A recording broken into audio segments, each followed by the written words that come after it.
Nearly 2,000 foreign fighters engaged in the military conflict in Syria were recruited through social media, according to a London-based think tank. The organization found that most of them are now fighting alongside al-Qaeda-linked groups against the government of President Assad. RT's Sarah Firth reports. Perhaps more than any other conflict in the past, we've seen social media play a key role when it comes to what is taking place in Syria.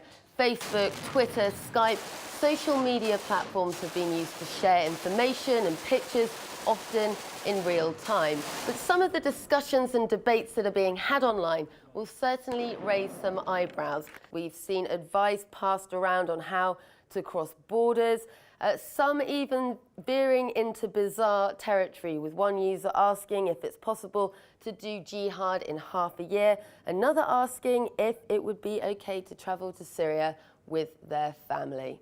Well, we're joined now by political and social media commentator Mo Ansar. Mo, thank you so much for joining us today.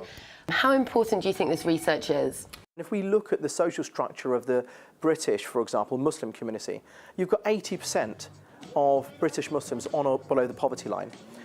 They're feeling incredible amounts of alienation, discrimination and marginalisation. We've seen attacks increase and almost some would say a McCarthyist attitude towards some Muslims in some parts of society in Europe and particularly in Britain. It's such a serious issue and we've got these young men over there. I mean, how much of a concern is that to you? Why is that, do you think?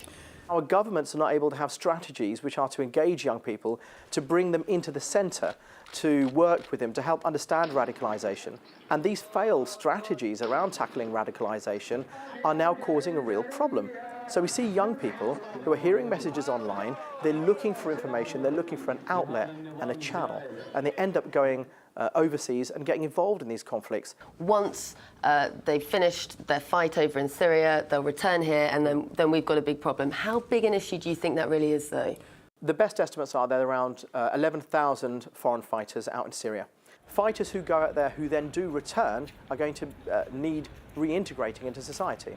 And so when they come back, should they be locked up? Should they be arrested? Are they then put into counter-radicalisation programmes?